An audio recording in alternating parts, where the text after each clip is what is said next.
Hey guys, welcome to another video. This is going to be how I do bricks works. This is my latest build. It's just another merchant's cottage. So this one is going to show you how I do my brickwork. There are hundreds of videos out there on how you do brickwork. So you have a watch of all of them. They're all really good. This is how I do mine. The specific sizes I use and the methods I go about doing it. It is pretty much a case of cut the bricks, shake the bricks, stick them on. But I've been asked to do a couple of videos on how I do bits and pieces. This is one in the series. This will be number one, bricks. Number two will be wood beams and plaster. Number three, I've not decided on yet. I may well do this. I've just learned how to do that, so I may as well do that. But yeah, I quite like this build, and you'll see how I go about putting all these bricks on it. So go grab yourself a coffee or a tea or a beer and enjoy the next 10-15 minutes or so. Thanks very much, guys. So the sizes of the brick I generally use for my builds. So we'll go this one first. This one is supposed to be 5, but I miscut, but it's fine. So I usually use 5mm by 15, and then 15 by 10, and then 10 by 5. It doesn't matter if they're roughly out like that. As long as they're all cut the same and they're all put on the same building, it will be fine. I wouldn't use a mixture of those and some other previously cut ones, unless I'd done a bulk load. They're also roughly 4mm thick, 4 to 5mm thick, because it gives a nice big chunky brick. And I stick them on with Evo Stick wood glue. It's this one here. It's the interior one. This is in the UK. It dries clear and it's sandable and paintable. Anyone else in the US or you know, on the continent or anything like that, if you can get Evo Stick, brilliant. If you can't, make sure it's sandable and paintable. It doesn't necessarily have to dry clear because you're going to paint it anyway, but sandable and paintable is a definite must. So I am going to use the patented box in a rocks method. I didn't paint it, I don't know who did. But I use a tub and I use a sieve afterwards so I can sift out all the rocks and the bricks. I am probably just going to shake the bricks in these now and just put some rocks in there. So I'll do a little time lapse of me shaking everything. I won't let you listen to it because it is deafening, but I will play some music over it. And then we'll get laying some bricks. So just everyday garden gravel. I got mine out of a big bag of builder's sand. I sifted them out. I'm now going to shake this up for about 15-20 seconds and we'll take a look at the consistency of the bricks and yeah, we might have to do it again. Right, that was 20 or so seconds of shaking. You would have probably seen about 3 seconds on slow-mo. So they're nicely rounded, but they're not quite as rounded as I want them. So back in for 20 seconds and a bit of a harder shake, I think. I'll bring you back and I'll show you those in a second. There we go, they're all nicely rounded off now. I've got a bit of texture in the brick face as well. So yeah, they'll be really nice. I'll go and continue and do the other three, the other two sizes, and then we'll get sticking some bricks down. So I'm all set up, ready to start laying bricks. The literal only equipment I use is 2 different size sets of tweezers. These are for the larger bricks and these are for the smaller bricks. And a craft knife to cut bricks when I need, pile of glue, pile of bricks, and the building. So what I generally will do is start with a larger brick. I dip it in the glue, wipe excess off, stick it in the bottom corner near the door. And I just carry on from there. So yeah, I will just talk a second about the builds and what I'm going to be doing with them. But I will also do a time lapse and I will bring you back when I'm doing the corner because that's the main questions I've had about how I do my corners. But first, so yeah, these builds are literally just because I enjoy building. I'm not making a table or anything like that per se. If I ever have a game again, I'll probably use them as terrain, but I don't have a setup for a game. I don't have a current army for a game. My DM doesn't currently use these builds for D&D. We could do in the future. We're having, the wife and I are having an extension built at the moment to have a dedicated dining room in the kitchen, which will also be a dedicated D&D space. So that'd be quite nice to have these on display in there somewhere. So what have I built so far? I have my bridge, I have the windmill, I have the guard tower, I have the wizard's tower that I had a lot of help from my daughter to build. I have my merchant's cottage, I have this cottage, and I also have the photo backdrop that I made. That won't ever be used in games or anything like that. That's just for taking pictures of miniatures when I paint them. Future builds will probably be a blacksmith with a water wheel attached, and probably a stretch of river on it as well. Always wanted to use clear resin in one of my builds, and I've not managed to do so yet, so that could be quite good fun. I will have to make sure that any of the foam is coated really well, because resin can be exothermic and it will melt the foam, so I have to be careful with that. But yeah, I don't really know where I'm going with these. I think I might eventually have to start either selling a couple, or I don't know, maybe give one away or something, because I'm going to run out of space quite soon. Oh, I forgot to mention the Angry Dragon Inn. Ha! Yes, that's a half build at the moment. I'm going to struggle to build that for the next month or two, because I can't get into my workshop, because as I said, we're having the extension work done, and my garden is a complete state because we're having a rear extension, and that's where my workshop is. When I say workshop, I mean large shed. And the electric's currently not on in there because it's been detached for the electrics and the extension. And that's where my Proxon is. I won't bring it into the house to cut because my daughter's in here and the fumes and everything, and I'm the only one with a mask. So I've got a friend who has one, so I'll pop round to his and maybe do some cuts and that every now and again. But I don't want to take the mick.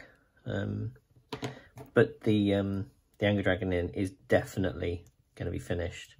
I've recently got some more. Well, I've got some origami sheet paper, which has some fantastic designs on it for wallpaper.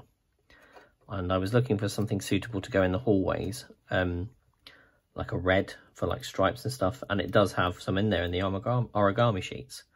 So I'll be using that on the walls, in the hallways, in all the hallways, just to tie them all together.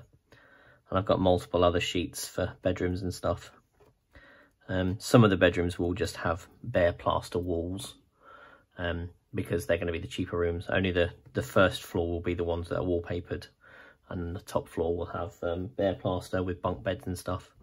I'm toying around with making some beds, but I might just buy them because it's easier.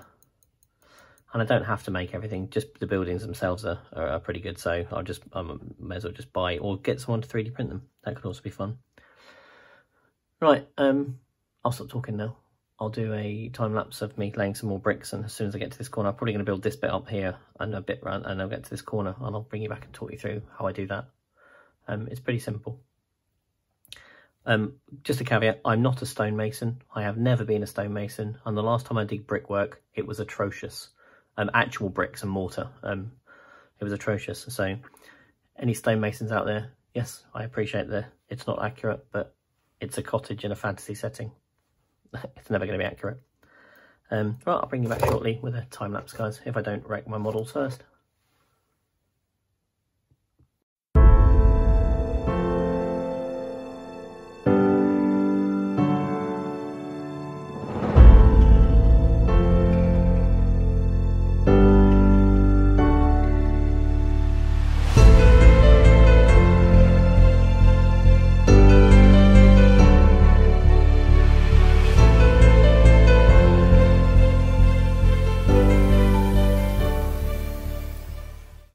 Right, we've got to the side.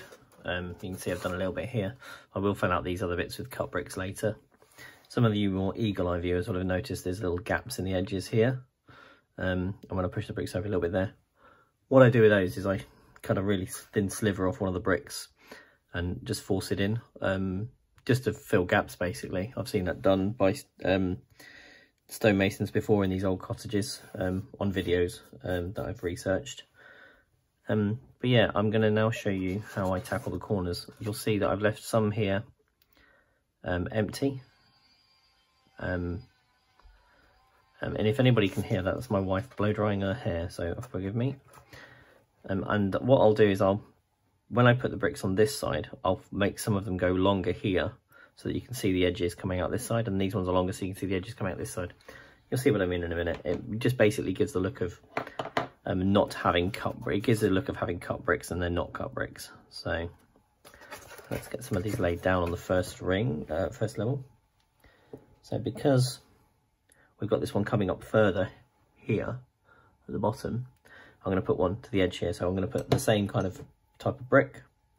So it'll be one of these. Put this on here. Put this one down. This will go here and it'll go level with that one. But now, as we've got a bottom base layer for there, we can put any size brick here we want. So I'm going to put a smaller brick up here. So it goes over. You see it looks neat there for the corner, and if you turn it over here, it looks neat on the corner here as well. So I will continue doing that here. Got another one to go here. And then we'll put a few more going over, and then these ones will all come that way. It's supposed to tie in like alternative rows, I think, if it's traditional bricklaying. I don't know about stonemasonry like this, but this is the way I'm doing mine because that's just the way the bricks have gone on. As I said before, I do not profess to be a stonemason, for I think I would be useless at it. I will carry on and do some of these in a musical fashion in a time lapse.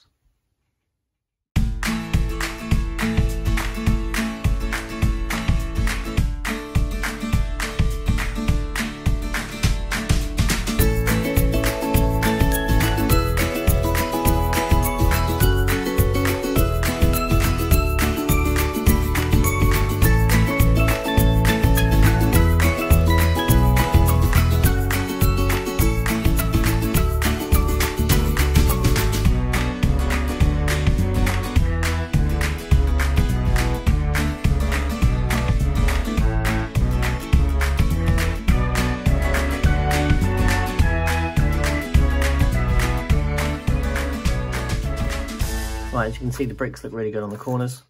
The overhangs will be cut off once all the glue's dry, and I'll then round them off with some tin foil to make them look exactly like the others, so they'll be nice and flush on the corners. There won't be any sticking out or anything like that. I'll fill in all these little gaps with thin slivers, and these larger gaps here with some half-cut bricks. I've just got to do the bottom of this, and then do this wood stack, and the chimney breast, and then this one is finished, ready for Mod Podge. I'll bring you back when all the brickwork's done and show you when it's finished. About 2 or 3 hours for me and about half a second for you. I've just brought you back midway through finishing off the brickwork. I've done most of the back. I've just got one side to do now. And I had a bit on the corner here where I wasn't very happy. See, this brick was sticking out and we had an odd one there. So I'm just going to remove them and add some better bricks in. Don't ever be afraid to do this on your projects. You built it, so you can make it again. So yeah, I'm just going to remove this one. I'll probably put a longer brick in to come out to the edge here, fill this in with a little bit, and then put a smaller brick in there so it looks more cohesive. I didn't like the way it looked before. I had to cut a notch out. Some of these other bits up here I'll probably change as well, but you'll see those when I bring you back later. Just thought I'd let you know. Okay, I've decided I'm not happy with any of these bricks here. I'm going to remove them all and redo this whole side.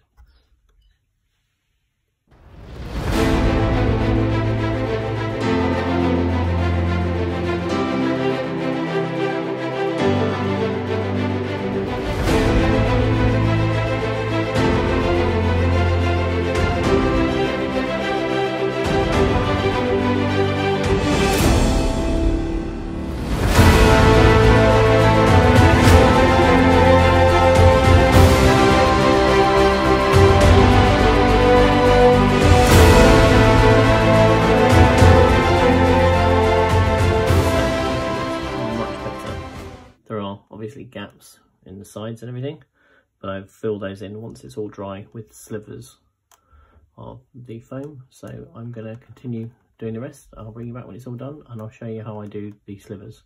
It's simply just cut and put in, but I'll show you in a minute. There we are. This is pretty much complete. We have a couple of gaps to fill. I'll show you how I do those shortly. It's literally slicing up bricks and filling it in, to be honest with you. It's pretty simple. We'll do that one and that one.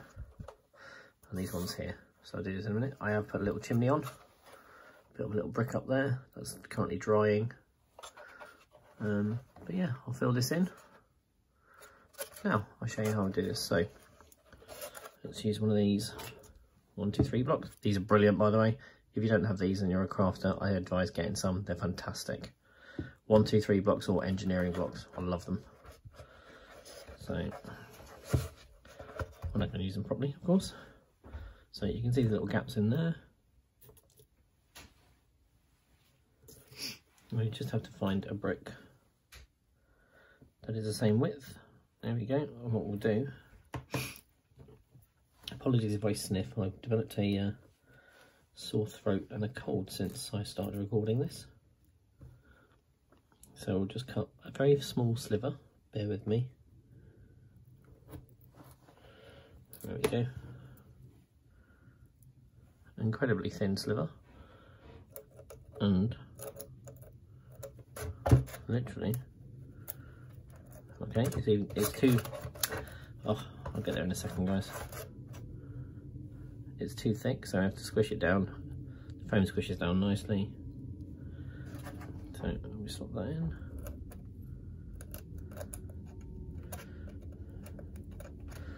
Yeah, fills up the gap. Bit of a thicker one for that side, I think. I think this pieces are still the right depth. No, not quite. We'll find a longer brick for that one.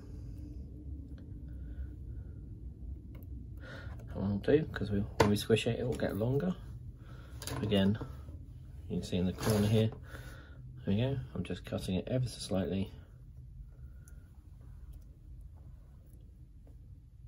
Mind your fingers when you're doing this, of course. This is a thicker sliver, as you can see. Squish it a little bit.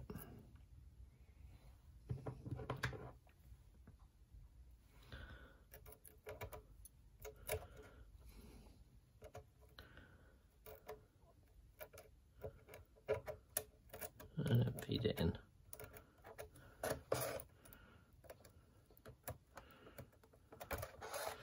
There we go, gap filled. Simple as that. You can, I will take these out and glue them in a minute, and I'll flatten them off. But it's really, gap filling and that process is pretty simple. I'll cut them to fill them into there as well, because they're quite deep gaps, those ones. But things like that I'll leave, because in old buildings you'll see a lot of the mortar coming out. I imagine these to be like medieval times, and lime mortar was all the rage. I've got a few more to fill in the sides here as well. Lime mortar would have been used, and lime mortar was susceptible to wear and tear way more than our concrete stuff we use now, or cementers I should say. So yeah, I'm quite pleased with it. Overall it's pretty good. But yeah, that's how I do the brickwork. So I think the next video after this will be how I do my wood beams and how I fill them in the middle. My next build I'm actually going to try and use brickwork in there as well, so I'm going to give that a go. That should be interesting. But the next short video will be wood beams and plaster inside. There we go, guys. Hope you liked it. Very happy. If you think I deserve it, please have a like and a subscribe if you want, and hey, even share it if you want to. I do regular updates and regular posts on my Instagram, so you can see stuff like this come alive. You can see it from start to finish. That's at White Shark Gaming Studios. Thank you very much, Joe. Guys, I really appreciate it. I'll see you all soon.